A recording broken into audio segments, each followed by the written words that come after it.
Here's a brief but annoying message to let you know that you could have first heard this episode 9 months ago if you were a subscriber to our Iron Filing Society Patreon offering. For the price of a pint and a St Clement's each month, you can get up to 4 episodes a week, 9 months before the rest of the world gets them.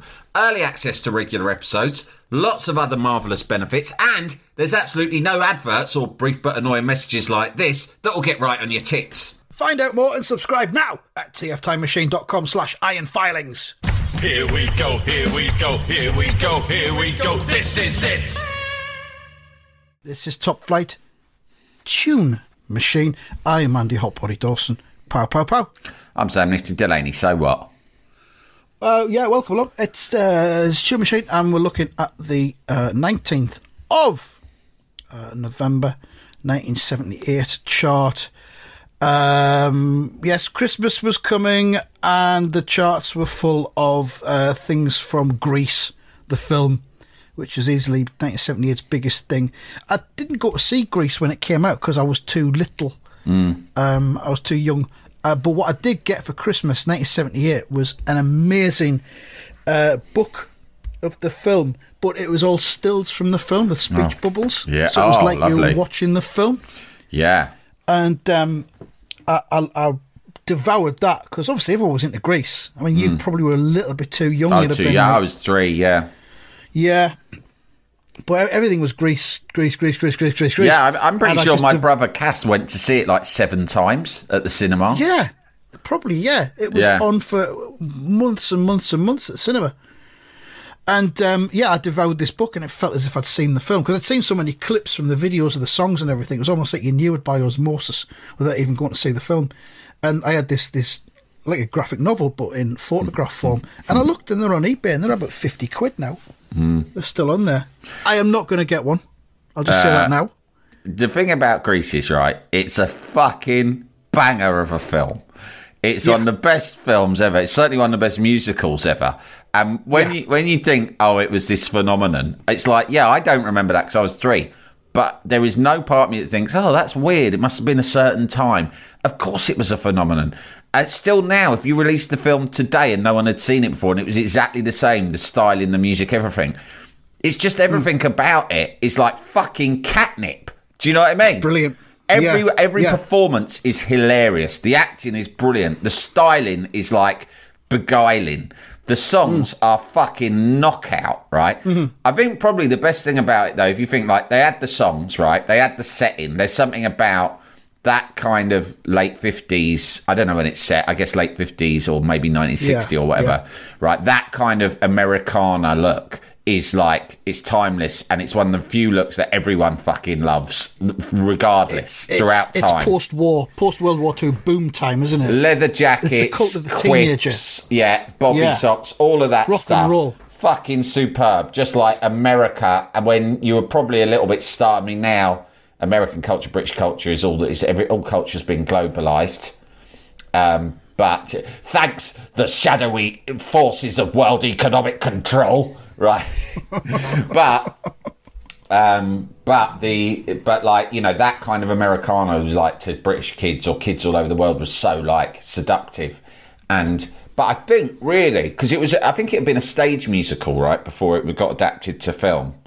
Because I think that the guy who plays Kaniki actually played Danny Zuko on stage. I think that's right, yeah. And it really did him in because he ended up not very well, let's just say. Right. And he didn't live his life to the best. He didn't refuel himself all that well, as this is about Paul Gascoigne. Yeah. Because he was knocked out of the main role. Yeah, I mean, that would have been... Because he was in Taxi as well. Yeah, he's a great actor. I mean, that's what I was going to say, is that you got all the component parts of a brilliant film, right?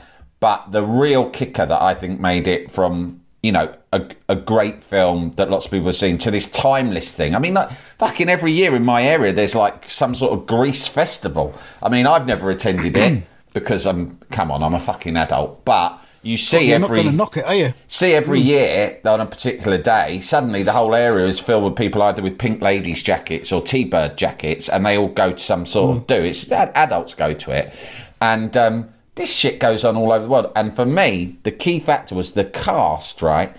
You could have had any cast. The script was still good. The music's great, all that. But the cast they fucking got, right, was so brilliant. Like, they're so funny, and they get it pitch perfect between it being kind of a serious teen drama, but also really like John Travolta in particular, but also, what's her name?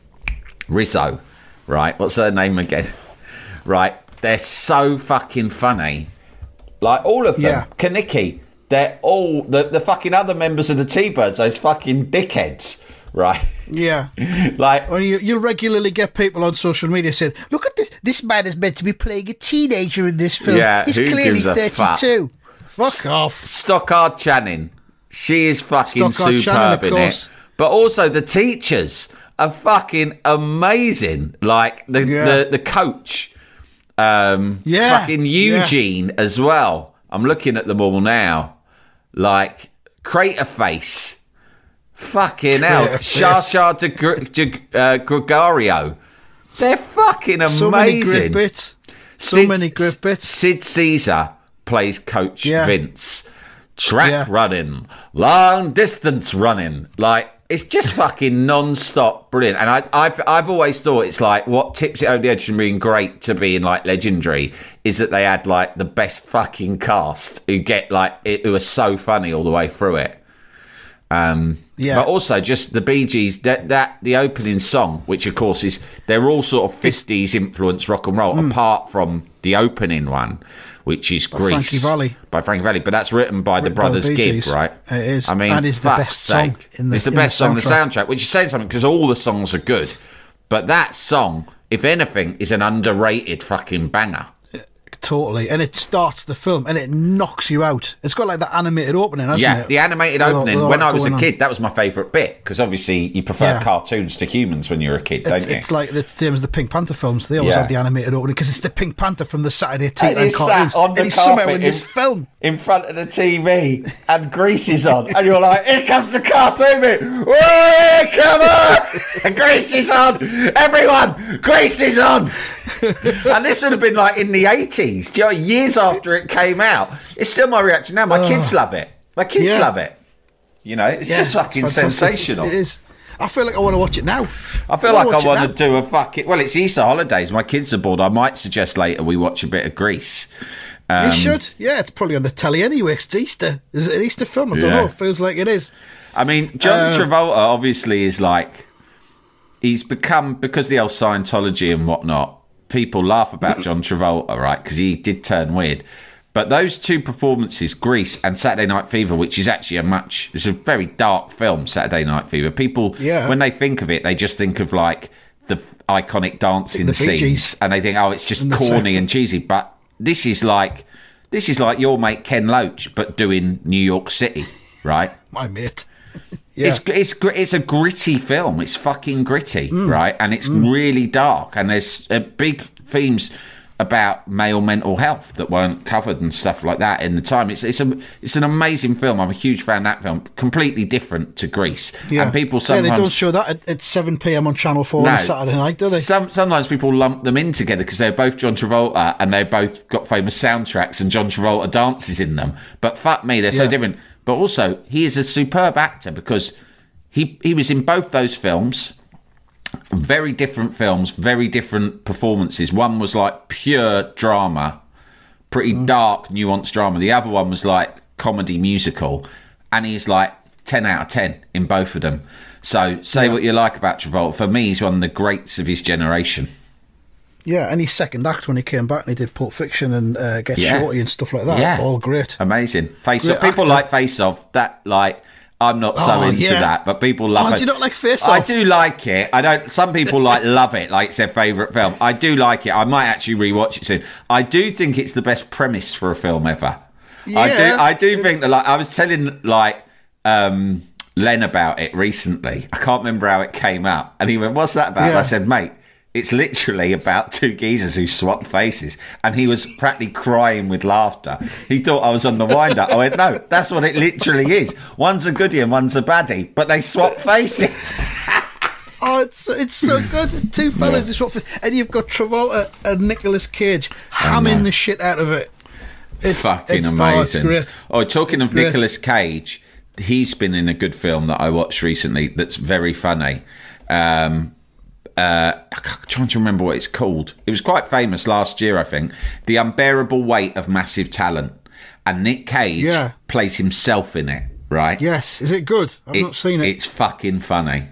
I mean, Nick Cage is amazing, and he's just basically ripping the shit out of himself, you know. Yeah.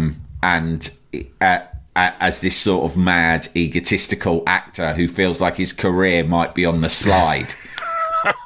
It's got strong TFTM vibes because like his career's on the slide and he's got like a tax bill or something. So basically, he gets a mysterious offer from his agent from like an eccentric billionaire who's obsessed with him, with the films of Nicolas Cage, and so he just wants to pay him $1 million to come to his birthday party, which is the sort of shit that film actors do get offers like that all the time, and 9 times out of 10 they turn them down.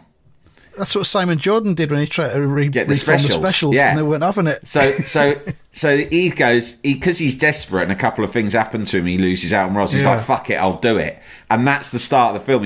He rocks up at some mysterious island in the middle of nowhere in Europe, and he basically, this guy, who's played by that actor who's in everything, Pedro Pascal. Yeah, Pedro Pascal. Yeah, so it's great. Sharon Horgan's in it as well. I'm looking at it now. It's on my list to watch. It's good because mainly it's 1 hour 45 minutes long. Yeah, which is about the sweet spot for a film. Anything between 130 150, I'm there. Yeah, exactly. I'm the same. If it gets over that, I just think nah. I'm gonna watch it. I'm gonna watch it this week sometime. It's got some, you know. It's not like. It's got good bits and not bad bits. It's not like relentlessly. Basically, the film is all about Nick Cage's performance, but there are some bits in it where it's like there's a couple of those sort of standout scenes where you're practically crying laughing. I'm buying into it. I'll have some. Let's just say, theoretically, fictionally, if this podcast ceased to exist at some point in the future, how much would it take to get us back in a room together in front of some rich cunt to do a bespoke one-off reunion episode? I've long been interested in discovering, just a mild curiosity, in who is Top Flight Time Machine's richest listener. That's a good question. If you believe it might be you, then with no obligations whatsoever, just get in touch. Yeah? Get in touch. We won't expect anything from you, and you needn't expect anything from us necessarily, although we're open to suggestions. No, we're not on the make, but we're interested, and we're not going to reveal any of it on the podcast. Let's just say, if you believe that you might be the richest listener, if you feel that you're in with a chance, you're there or thereabouts. Let's just say, if you feel that you're in the top 1% richest listeners to Top Flight Time Machine, drop us a line. We will talk to you. And by the way, if you're not rich, don't worry, nor are we. And I don't want you to think for a moment that we are going to offer any special privileges to the richer listeners, because that would be against our fundamentally egalitarian values that we both as individuals live by. We're not going to say, look, if this person's got money, we're going to do a private podcast for him once a week. We wouldn't do that. No, but we're interested. Based on information that's in the public domain and private information, I think our richest listener is probably BBC Match of the Day commentator Robin Cowan. Yeah, and that is just based on the fact that she probably earns more than the other commentator, Nigel Adderley. Nigel Adderley's freelance though. He operates. Yeah. I would suspect. Do you think he's shrewd? Correct me. I think he's a shrewd operator financially, and I think that he's made some. I would suspect he's made some wide investments over the years. You reckon? And I think that there are tax benefits to being freelance, and he probably. I don't know if this is true, but he probably has a limited company, and therefore Robin might be an employee of the BBC, and therefore she could be PAYE. Yeah, but I think BBC. You know, do they pay top dollar? A lot more than Nigel's off doing international stuff and stuff like that for like other broadcasters. He probably, for all we know, he's doing freelance gigs for Middle Eastern, TV channels. Or Nigel Adderley, this is Saudi Premier League. We like your voice. We pay you whatever you want. There used to be that basement in the TalkSport building, do you remember, where commentators would go down there and they'd do foreign feeds constantly. Some of them lived down there and never saw daylight. Like mole men. They were the mole men of TalkSport. Yeah, they commentated anything that came in from any feed around the world. Yeah, I guess. New Zealand football even. It could be right. It's one of them two, though. It's got to be one of them two, as far as we know, unless you're richer than them. The commentary game is a very lucrative business. Oh, very lucrative. As we saw recently, what is football with their commentators? It's nothing. It's nothing. As we saw during the Lineker I think I've always said, commentators in our society, they should be up there with the nurses and the teachers as the best paid, and the firemen. Yeah, definitely. Are we looking at this chart or what? Yeah, let's do it. Right, well, we've got... It's full of Grease songs. Summer Nights is there at number 7. That had been number 1. John Travolta and Olivia Newton-John. Didn't get into the chart till the end of September, which feels weird for a summer song. You're the One That I Want. Is that in there as well still? I can't see where it is. Maybe that dropped out of the charts. We've also got Hopelessly Devoted to You, Olivia Newton-John. Yeah. I mean, this is the thing. It had all kinds of songs in it as well. It had brilliant ballads, brilliant up-tempo stuff. Boppers. My favourite, when I was a kid, of all the songs from Grease was Greased Lightning. I knew you were going to say that. Because that's when you're a kid, that's the best bit. When they go into the fantasy bit. Of the car, and the car's silver. That's the best bit. When you're a kid, that's the best bit. Of course, when you're older, the best bit is when Cha Cha Gregorio does her sexy dance at the bar. Yes, that obviously when you're at our age, it's all about that bit. That's the film. It's got something for everyone. It has, yeah. Jalapeño. Yeah, that thing where people go, but this man's supposed to be playing a teenager. Look at him, he's 32. So what? Have you not seen the end? Have you not seen the bit at the end when the car fucking flies into the sky? Do you know what that is? Realistic film. This is like watching a film with my dad. In fact, note to self: ask Dad. Let me write this. Ask Dad what he thinks of the film Grease, and I'll report back on a future episode. Yeah. I'm like always thinking of things like that. When I asked him what he thought of Magic, I make little notes on it. I would suspect. Of course, I haven't seen it, but no. What he'll do is he often historically corrects things about. He'll go, now listen, I was a teenager in that era, and I can tell you that no one would have ever worn a jacket like that.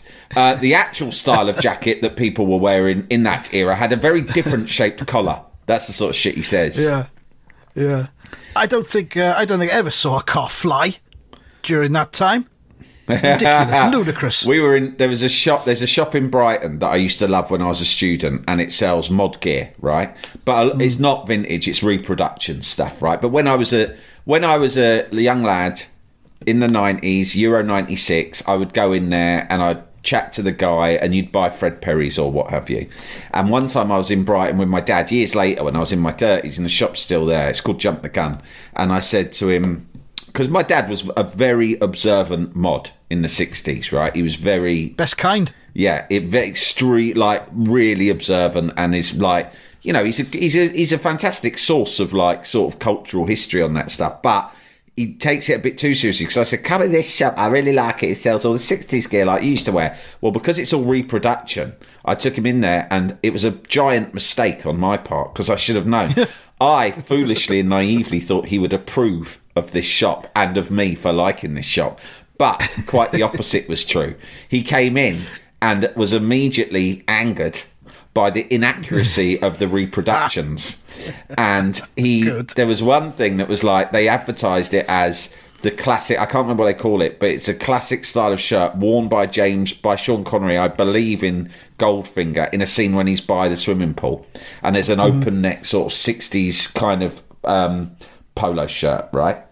And they had a picture of Sean Connery wearing it from the film next to their rack of these shirts, going, you know, genuine reproduction.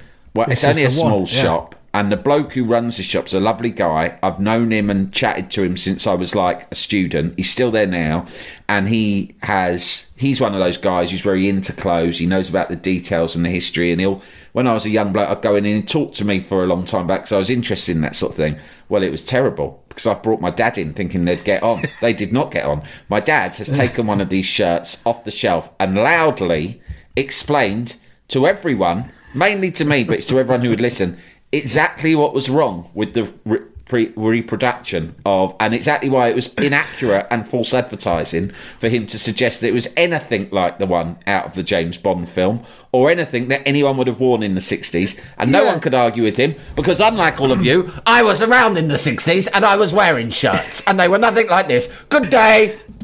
You said there that they didn't get on. I don't think that's fair because I'm sure the shopman tried his best to get on. Yeah, he tried his best. And I don't think my dad was trying to anger or upset the shopman. He felt it just wanted to be right. He wanted everything to be right and correct and proper. He felt it was his social responsibility. Yeah, accuracy. To tell us all that this shop was a fraud and a waste of everyone's time and money and should be closed immediately. Brilliant. How did we get onto that? I don't know. No, but we're still talking about Grease. Blondie hanging on the telephone, number 9. Yeah.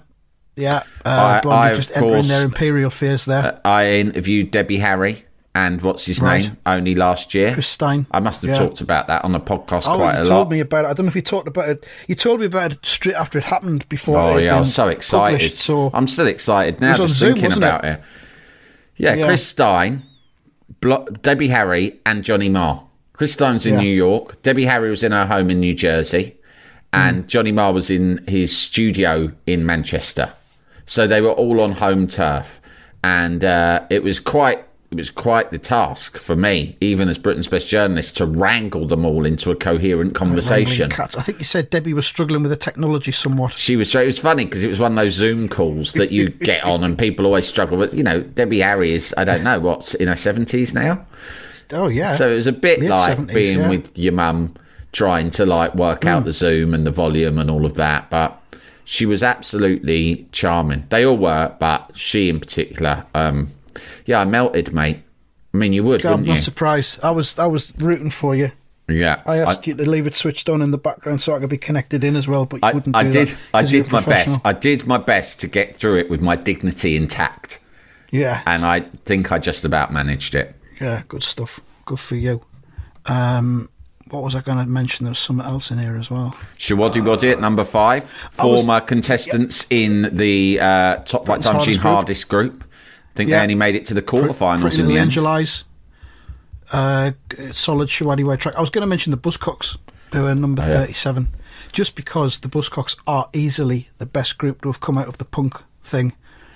Out of your Sex Pistols, your Damns, your Jams, your Clashes, the Buzzcocks had the tunes. And melody trumps everything else. And if you're not into the Buzzcocks, if you've not really heard much by them, go and listen to their compilation album, Singles Going Steady, which has got their first 7 chart hits. It doesn't have their first single, Orgasm Addict, on it. Well, maybe it does, actually. Maybe it does. I think it does. It's got the first 8 singles then, and the B-sides on the other side. And they're just every song, all the B-sides sound like singles as well. It's just amazing. The Buzzcocks are brilliant. So that's just a bit of public information for everybody there. Public service. Yes. Who else have we got in here? We've got Darts, of course, who we regularly mention on this podcast. Ben Hegarty, yeah. There's Toast by Street Band, which is Paul Young's Paul Young, before he went solo. I absolutely love that song. Toast. Love that song. Yeah. Bicycle Race, Fat Bottom Girls, 2 songs by Queen, which to me demonstrate why they are a ludicrous group. But that's just my opinion. That's something I like to espouse now and again. I always put those songs together because when I think of a bicycle, I like to think of a fat bottom girl on it. A fat bottom girl on a bicycle. Do they not have naked women riding around on bikes on the video? Out of order. Exactly. Didn't feel right then. No. It certainly doesn't feel right now. Yeah, but both songs, awful. Awful. Do You Think I'm Sexy by Rod Stewart? I thought you were asking me. I do think you're sexy. I also think Rod Stewart's sexy, but we can't think about that without thinking of Kenny Everett doing it, can we, with his slowly inflatable arse? Arguably greatest sketch of all time. Certainly up there. If we ever do a World Cup of that, it would certainly be in the contention, wouldn't it? That feels like a good World Cup to do. Best, it needs a bit of research ever. Yeah. Well, yeah. What else have we got going on here? Donna Summer, MacArthur Park. Lovely. Which is great song. A Jimmy Webb song about someone leaving a cake out in the rain. Yeah. Which, you don't get much of that. That's in a different league altogether to I like to ride my bicycle, I like to ride my bike. Or whatever the lyrics were. Blame It on the Boogie at number 13. That's a banger, isn't it? Yeah, that was revived in the 80s by, I think, Stock Aitken and Waterman got a bunch of lads to do a cover of that, which was a real shame. Fun, yeah. Yeah. One of the low points of Stock Aitken and Waterman's story. Yeah, I didn't really like that. Always and Forever, a Rod Temperton banger. I was going to say, yeah, you've got Rod Temperton who worked with Michael Jackson, and then just one place below when he was still in Heatwave. Did you see, someone tagged me in, I don't know if they tagged you in as well, on Instagram, of a brilliant thing that I don't think I'd seen before, of Rod Temperton writing the melody for Rock With You. No. And it's one of those clips from a studio where he's literally humming it out. It's very reminiscent of when you see Paul McCartney writing Get Back in the Beatles movie, where you can literally see him just humming and fucking around, then slowly the song comes out. Just channels the song, doesn't it? It's amazing to see that. And I think it happens a couple of times in the Beatles film, doesn't it? It certainly happens with Get Back. Is there another one that you see him sort of making up as he goes along? There's kind of bits where they're just doing fragments of songs and you're not sure whether they've just made them up on the spot or if they're bits of work in progress. Yeah. And I think there's 2 or 3 that have got titles. They didn't actually become like Beatles songs. They're just things they're messing around in and they've been given a title. And there's one of them where Ringo gets a writing credit on it, because whenever the titles of the songs come up during Get Back, there's always a writing credit underneath. Oh, yeah. And it's usually Lennon-McCartney. And there's this one, it's Paul and Ringo at the piano, and the writing credit is Lennon-McCartney Starkey, which is Ringo's star. And Ringo's contribution to this bit of riffing that they do is just playing the bottom end of the piano. He's just hitting a few of the notes at the bottom end of the piano. Yeah, wow. Lennon's not even in the fucking room. Yeah, and but he's got a writing credit because that's what they do. He's got a deal set up with McCartney, hasn't he? I'm writing even when I'm not writing, eh? And he taps his nose. It's fucking easy life, mate. Every time that cunt writes something, and let me tell you, he doesn't stop writing. So I'm onto a fucking winner with him. He can't stop the busy cunt. That's the thing about Paul. He is a busy cunt. Whereas I like the easy life. Once in a while, I'll fucking rock up and write a song about a fucking onion or a walrus or some bullshit. The kids lap it up. But he's there all day writing love songs, songs about his dog, fucking all sorts of nonsense. Every time he does it, fucking money in old Johnny Boy's pocket, mate. Pays for 50%. The heroin, know what I mean? But this Rod Temperton thing, I can't find it now because I shared it as a story and now it's gone again. But you'll find it if you Google it. And what's great is that he, he can't sing at all. He's completely tuneless. So he's doing it. He's playing like whatever he's playing. Because you can't see, it's not video, there's just an image of him. But you can hear the music sort of taking shape, and he's just sort of trying to work it out with made up words. But he's got this, obviously he was from Cleethorpes, which is Lincolnshire, right? So I don't know specific, but he's got very northern accent, and he's sort of going like this. I wanna dance with you, I wanna dance with you all night. So like that, sounds like a bad club singer, right? But the track underneath it that is being played, you can tell, oh my God, this sounds brilliant. And he's just sort of filling in the gaps with like little hums. And when you hear something taking shape like that in real time, it's quite simply spine tingling, mate. Really I'll try and find that. That sounds brilliant. Yeah. I reckon we've just about wrung all the juice out of this chart. It's a great chart. Pretty much. It's been really good doing this one. 78 is right up there with 95 and 84 as the ones you always want the blob to land on.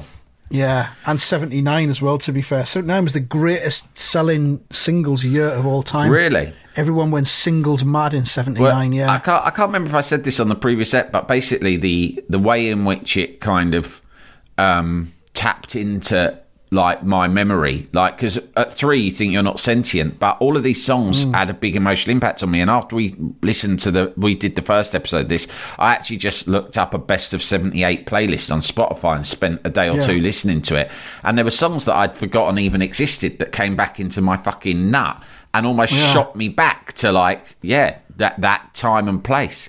Like there's a song by Linda Ronstadt called Blue Bayou. And I hadn't thought of it in years. And when I heard it, I was like, I couldn't work out why, but I was almost crying. And I had to text my mum and say, Mum, were you really into a song by Linda Ronstadt called Blue Bayou when I was little? And she went, oh yeah, it's one of my all-time favourite songs. I listen to that all the time when it was out. And I hadn't thought about that song. That song hadn't even been in my mind in all those years. So that is amazing, the power of music. Oh, wow. I couldn't tell you what that one goes like. I don't know that one. You'll recognise it when you hear it. I hadn't thought of it at all. It was buried deep. Yeah. And only by asking my mum did I realise. Yeah, so funny old life, innit? One other thing, this chart this week is the world was about to spin on its axis and change forever this week. Because at number 42, just outside the top 40 and kind of unknown to most people, was the Village People, YMCA. Yeah. And then it went number 25, number 12, number 2 for 3 weeks, number 1 for 3 weeks. So this was the last time in human history where nobody knew YMCA by the Village People. Yeah. And people talk, when they talk about the mid to late 70s, about the Pistols and the impact they had. But I would say the Village People had a much more seismic impact on society and culture than the Pistols ever managed. Probably, yeah. And they did the YMCA movement. They were good as well, didn't they? Yeah, we all know that. And we all, like, you know, we all wear those headdresses, Native American headdresses now for the banter. The police uniform, yeah. Sexy police officer. And then, of course, they moved on to the Navy in the second song, in the Navy. Or as my mum sings it to this day, Sexy Lady. Is it? Sexy Lady? Oh. Sexy lady, you can sail the 7 seas. Sexy lady. That's how she used to sing it around the house like that. And she still won't accept that it's called In the Navy. I thought you were going to say she sang In the Gravy. No, Sexy Lady. She insists it's that. I think the what were they called? The fucking Baron Knights probably did a version of it called In the Gravy. But let's leave 1978 alone. Leave it well alone. Do another Tune Machine at some point soon. We've got some, of course, it's part of the Tuesday lineup now, so we're due to do a history box or a Life Logistics next, and then we'll return to the world of charts in the future. Thank you very much for listening. Hope you've enjoyed it, and goodbye. Goodbye.